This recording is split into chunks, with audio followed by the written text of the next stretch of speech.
Hello. Good morning. My name is Elise Knopf, and I work for the Vocational Rehabilitation Services, or VRS. I'm thrilled today to partner with the Minnesota Commission of the Deaf, Deafblind, and Hard of Hearing. Through this partnership, we have hosted several panels where deaf professionals share their stories about their work and employment journeys and experiences handling accommodations in the workplace. Today, we're thrilled to present a panel and to tie it in with the hashtag Can Do Anything campaign spearheaded by the Commission. Now, on a personal note, I grew up in Cleveland, Ohio and Iowa, went to college in Iowa, followed by Gallaudet for graduate school, and now I'm working on vocational rehabilitation services since 2012, and prior to that, I had diverse work experiences. I'm excited to present the panel today and learn more about these individuals, so allow me to introduce the panelists. First, we have Jessica Kennedy. Hello, and thank you for inviting me. Thank you. Good morning. And next we have David Uzzell.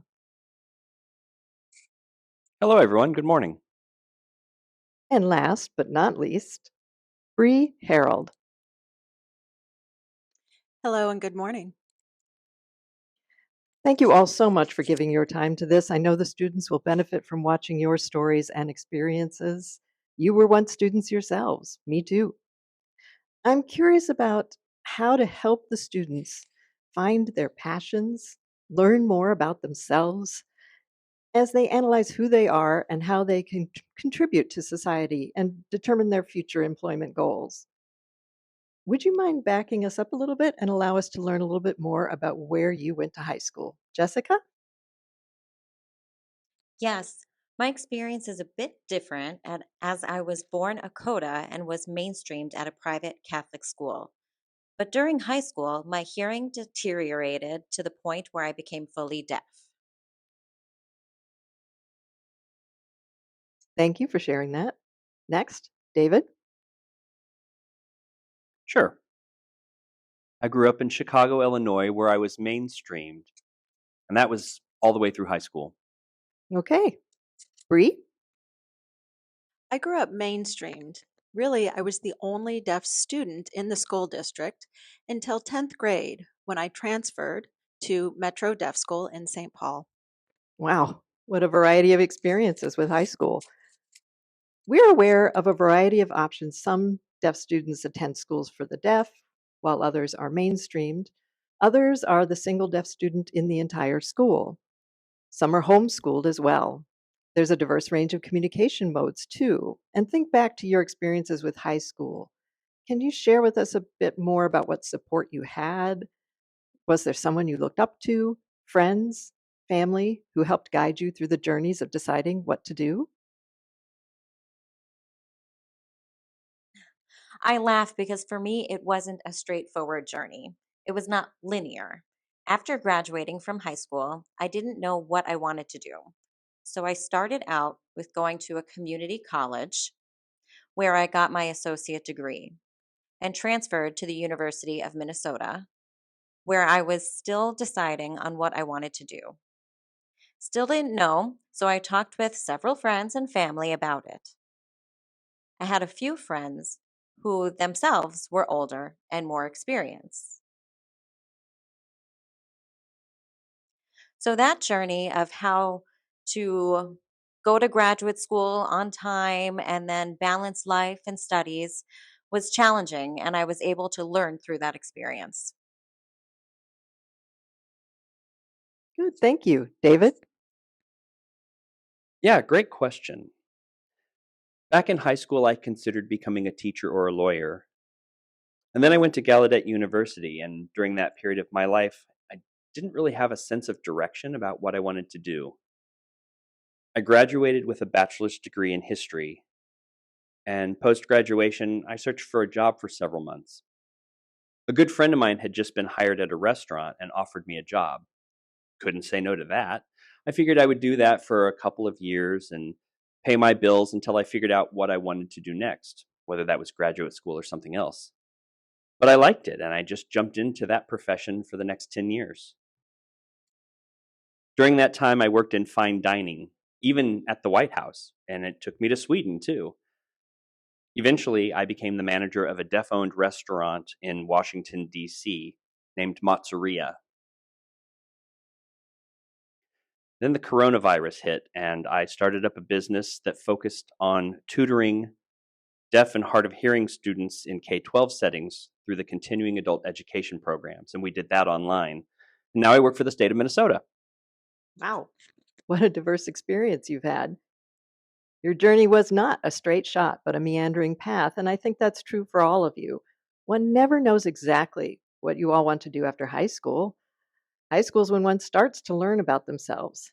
Next, Bree. Back in high school, I had no idea of what I wanted to do. I remember stressing out about that. I made a list of all the possible majors I could pursue at Gallaudet. I just decided to pick one and hope it was the right choice. Even so, that decision making was stressful. Spent 4 years through graduation with the same major. I did not change majors at all, and after graduation, I realized I chose the wrong major, but that's okay. I ended up finding my own way after that. Now I like where I am now. It's okay to change your mind. You don't have to decide right now. That's a good point. One does not need to decide right now. The important thing is to have someone there that you can talk with who can help you navigating through that decision making process. Oh, Bree, did you want to add something? Yes, in high school, those who supported me were the teachers at the deaf school because they went through the same experience themselves. I was able to ask about their experiences in college, how they decided on their jobs, etc.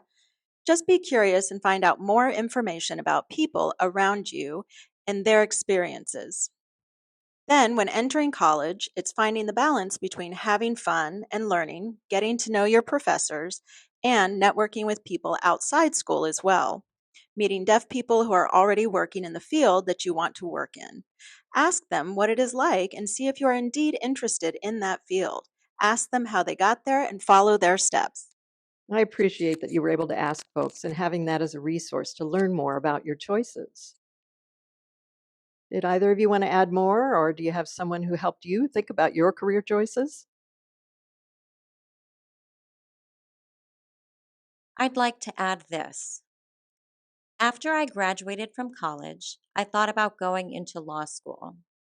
I thought about it and knew that it would be a huge investment to make. However, I was in a great situation because I had an uncle. And while I lived here in Minnesota, he lived in Wisconsin. He just happened to have a neighbor who was a deaf judge. I mean, wow, what are the odds of that happening? The only deaf judge. And he arranged for me to drive over and have coffee with this gentle and friendly man. As I listened to his advice regarding his experiences, the challenges, the barriers, the strategies that were used, I learned a great deal. It was a wonderful discussion. Yes, it's vital to make those kind of human connections. Find someone to ask about their experiences, someone you feel safe with. David, would you like to add something? Yeah, when I was working as a chef, I was able to ask my boss, the chef, and my coworkers about their experiences. Anytime, like if I was having a bad day, what do I do? Or if I become a manager, how do I make difficult decisions? Or those times when I'm doubting myself. So I would just ask for advice. The same with startup businesses. I utilized my access with deaf entrepreneurs and the resources and their knowledge. I took notes and I learned from them the best I could. I know the students might feel unsure of where to start or how to even ask someone, but they're learning that it's okay to ask someone. Everyone starts somewhere, yes? I'd like to go ahead. I think people do enjoy talking about themselves. It's the truth. They probably appreciate the fact that someone is asking. Yeah, and to add to that, feel free to ask your teachers, your parents, your friends, and so on. They might know someone who is in the field that you're thinking of, and you never know who they might know. Well, maybe they're not thinking about that specific field, but maybe they know someone who can guide them into another field or somewhere, like all of you. You all had nonlinear journeys of discovery to arrive at the point where you are today. And as you're working now, how did you get here? Why did you choose that specific job? Well, right now, I'm a lawyer. There was not one thing, not only one cause. I think it was a combination of things that led me here. There was much self assessment, listening, watching for clues. A lot of things directed me to this path.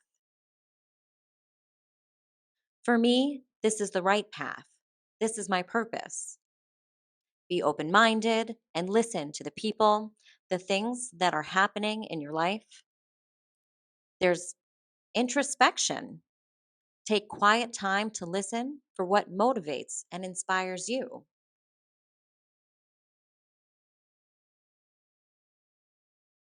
It's an opportunity to find your passion in life.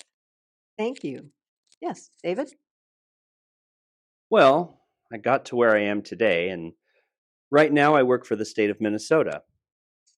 A side note, I moved here to Minnesota last year, and I also chose to change my career, and that's okay. What you decide to do now doesn't mean you have to stick with it for the rest of your life. It's okay to decide to change your path in life. Figure out what you need to arrive at that new and next point in your life. So, how did I get here? I looked online on the state of Minnesota website and I saw an opportunity that appealed to me. So, I seized the opportunity and I applied for it. And that led to an interview and I got hired. That's wonderful. Bree? I'm still working as a data engineer for the New York Times. How I arrived there is a long story, but the nutshell version is that I started out as a biology major, working for the National Institutes of Health in the wet lab. I truly enjoyed doing that, but after 3 years there, I realized that I wanted to do something different. I enrolled in graduate school and revamped my skills in computer science and graduated. Yet I changed my decision again and went back to school to become a data analyst. That led to me working for a company in San Francisco, and I changed my mind and now I work for the New York Times. How I ended up there is through my network where I talked with other deaf people who work in computer science.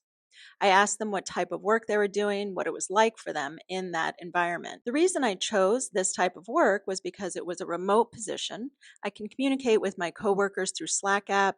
I can use virtual remote interpreters online, so it was more accessible for me. It was much easier to see everyone on screen rather than look around back and forth in a live meeting room face to face. I also enjoyed the work itself. That's important too. I know you've mentioned keeping an open mind, using different resources to help you through. Would you mind sharing the accommodations that you use? What type of accommodations do you use and why? During law school, it was a very English heavy communication norm. Language itself is critical with legal related terminology. During that time, I used cart captioning. After graduation and entry into the workplace, my preference changed to using ASL interpreters due to a more personalized touch, especially for in person interactions.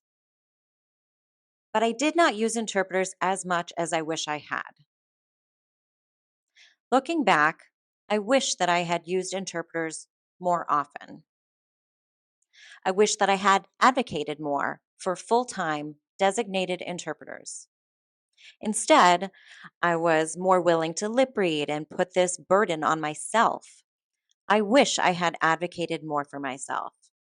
But now I work for CSD, Communication Services for the Deaf, in a remote position, and the entire outreach team is deaf or hard of hearing. I now use sign language as my main mode of communication at work and utilize Zoom and Slack platforms to communicate with my team. The accessibility there is different, so much easier. Now I do not really need accommodations in the traditional sense anymore. Well, it's good to see the changes over time regarding accommodations, depending on what your needs are in the work environment. David? Sure, that's a great question. While I was working as a cook, I remember using written communication and lip reading. Eventually, I realized that that just wasn't working out for me. I started to ask for text based communication for clarification and understanding. Lip reading led to frequent misunderstandings that really took a toll on our communication. I taught my coworkers some sign for just, simple related work instructions to ease that barrier a bit. In my current work with the state of Minnesota, I use a variety of accommodations. For example, in face to face interactions, I use interpreters and captioning for team meetings. Also, I can't emphasize enough that it is critical to have a stable and consistent team who can be more aware of your communication needs. That has improved my experience for the better. Agree? Right now at my work, I've been using ASL interpreters during all of my meetings. I'm deaf and do not use speech, so I keep the microphone turned off and watch both the AI captioning and the interpreter who is pinned on the screen. That way I can watch all three, including the speaker, and get a full picture of what's happening during the online meeting. I do meet with the interpreters on my own time to create a list of terminology used in my field because my workplace has specific terminology we use. These terms may not have a sign equivalent, so we must create our own. I work with the interpreters to create those signs or agree to spell them out, which leads to effective communication at my workplace. Also, when we meet in person, I do use interpreters as well, but I use my phone to text back and forth with the person, as well as using Slack to communicate with team members who are working remotely. Slack is an app where workers can communicate directly with their team using text based communication. Today's technology is rather nice to have. Oh, I agree. Today's technology is nice. I wish we had captioning and such like that back when I was starting college instead of relying on lip reading and reading books, trying to keep up. It's wonderful to have even more accessibility tools to use today, now more than ever. Any of you want to add more information? At my current job, I use two ASL interpreters who rotate every other 15 minutes or so. I also work remotely, so all my meetings are online through Zoom. I can pin the interpreters on my screen so I can watch them and the speaker at the same time as well as reading the captions below. This helps me when I'm speaking about something. I can check the captions to ensure the interpreters are voicing for me well and using correct terminology. Using both interpreters and captioning can help one understand the context better. I also use Slack, which is a messaging app where I can send direct text to my coworkers. So that's really nice to have. It's very accessible that way. I have to ask, for your meetings, do you use the same two interpreters or do they switch them out each meeting? I know they switch out every 15 minutes, but are they the same interpreters for all the meetings? That's a great question. I started my current job about 5 months ago. So I had to contract with a new interpreting agency. They're still working on building my interpreting team. Right now, I work with 15 interpreters who rotate, so I can figure out which ones are a good match for me and put them in my preferred interpreter pool. So out of those 15, I have 4 that I try to request as often as I can, but it all depends on their availability. I'm curious for David. If you work for a deaf centric employer, like in the past, having deaf role models who you look up to and learn from, how does one find them and how does that work out? Well, that's a good question.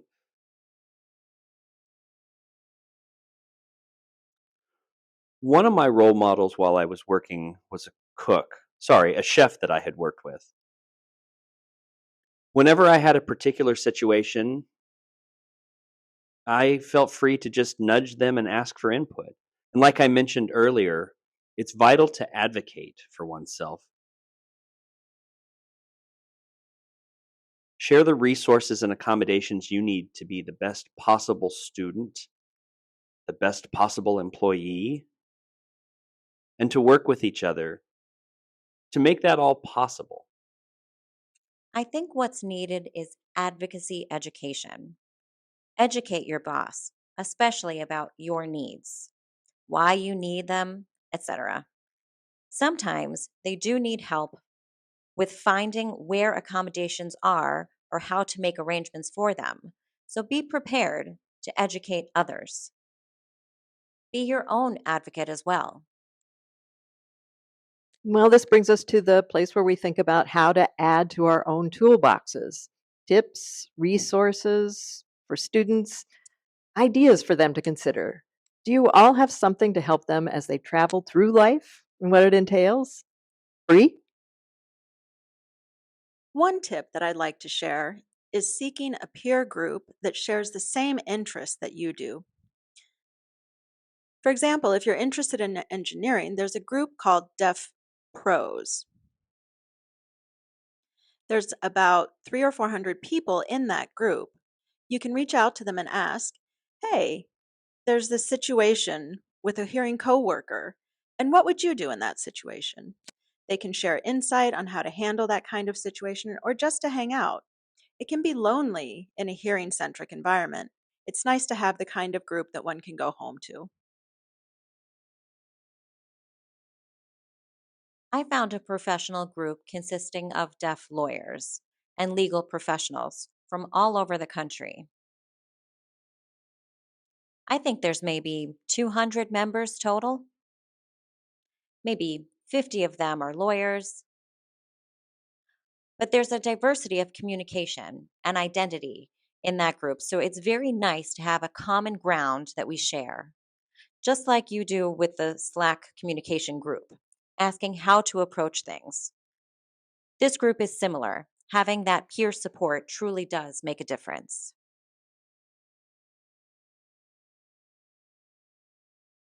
Thinking about it, there's really no right or wrong way, but what's right for you. Figuring out your individual journey, making decisions, and sometimes looking back and thinking on decisions that didn't turn out well, and what you can learn from that. There are lessons to be learned, and sometimes they're difficult ones. Do you have any you'd like to share? I think it's important to spend some time with yourself with no distractions.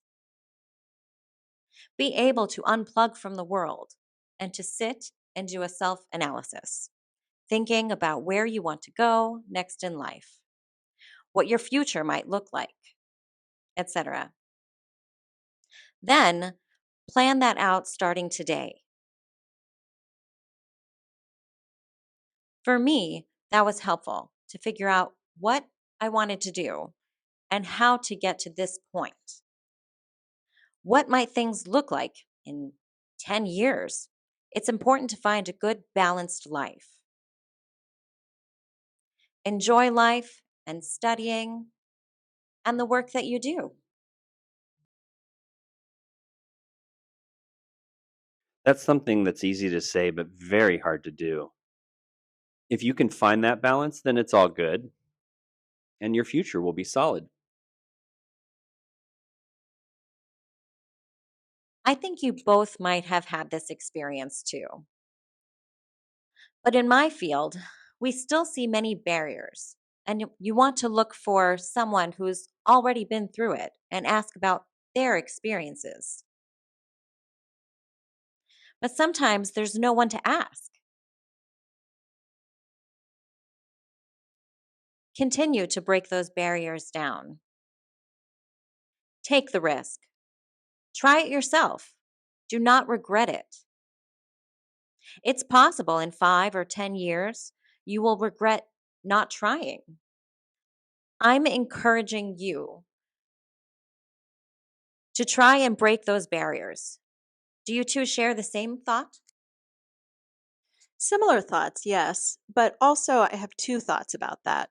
My experience has been that when I was in high school and college, because the deaf community is close knit and supportive of each other, we would tell each other, go ahead, do your best, you can do that. To a deaf student, that can come off as feeling pressured into doing something that they do not really want to do. For example, I was pressured into going to medical school to get a PhD.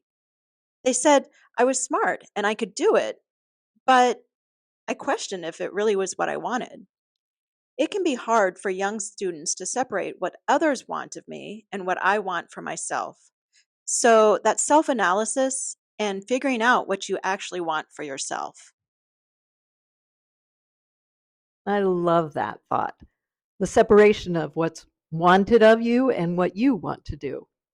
But it takes time to figure that out, and people have time. Okay, any final words of advice? Ideas? Don't be afraid of making mistakes. Don't be afraid to fail. Those are words of wisdom indeed. Wonderful. Thank you so much for your time, your feedback, your stories, testimonials. I know the students will really benefit from watching what you've shared. We work with vocational rehabilitation, where we provide services for all students. Lots of different things: counseling, guidance, career exploration, job tours, mentoring. I mean, these are additional ways students can learn about the options that are all out there for them. And through this panel, just being able to do things differently. The Commission has a wealth of resources for students to utilize, and the National Deaf Center has resources for students as well. Especially today when there are more and more deaf individuals who are going out and being seen, we're not afraid to share our stories. We appreciate your time today. And we'll have a list of resources available that can be shared at the end of this video. Thank you for watching. I hope you enjoyed it.